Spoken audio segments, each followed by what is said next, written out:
There's no mistake, we've skipped a bunch of questions because they're quite easy. So next we're moving on to CPR or cardiopulmonary resuscitation. So this is when you recover a patient from respiratory or circulatory arrest. We sometimes call it the 5-minute emergency, and when you're in a hospital it's done by 3 people. Pretend these are the 3 people, but it's 1 patient in the middle.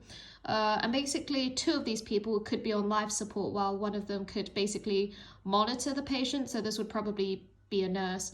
Now, how do you know when you're meant to do CPR? Well, you could do auscultation, you can hear or the heart or palpate ictus cordis. I don't know what that is. You can Google it.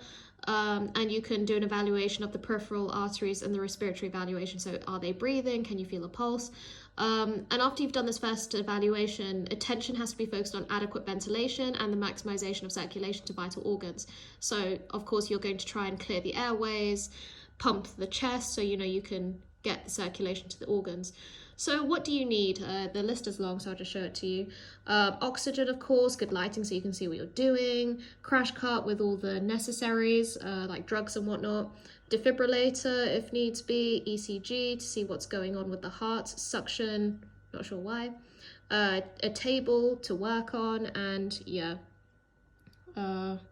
I'm going to ignore the last one. Anyway, so we should all know this ABC, so I won't go into it. So what is a thoracic pump? It's when the chest is compressed at its widest, I'm trying to find the mouse, at its widest part to increase intrathoracic pressure.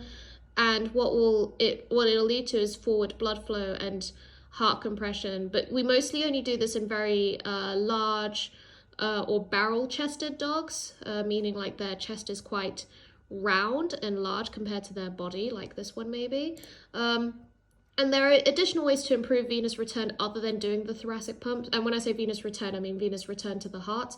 So you could actually bind the hind libs and the abdomen, so you can direct the blood flow from the abdomen to the head. So basically like put ropes here, which is really weird.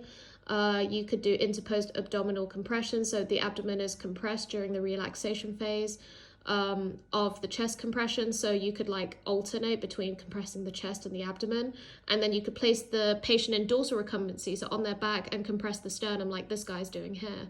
And the effectiveness of CPR has to be monitored regularly, because if it doesn't work for whatever reason, it has to be changed in your hospital or wherever you're doing it. Now, internal cardiac compression, when is this indicated? We've got a whole list here, so I'd suggest maybe to pause the video and just like read it, because yeah, like trauma and things like that, diaphragmatic hernia, I don't think I can explain all of this because I just don't have the knowledge.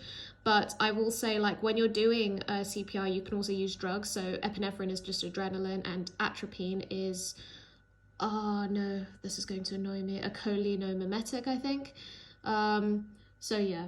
And any additional drugs depend on maybe if there are any arrhythmias, which are normal in the dog, so that's fine, but like, yeah, any other issues.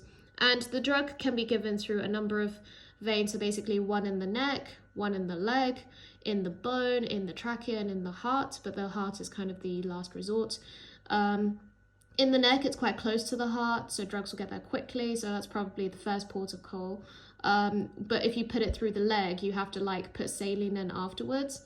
If it's in the bone, they've just given some bone examples like the femur and the humerus. Intratracheal, it's only for a few number of drugs like the ones shown here, which are the same as the normal drugs that you shown here. But it says additional drugs if you want to think of examples. Lidocaine is right there. And I think that's everything. Yeah.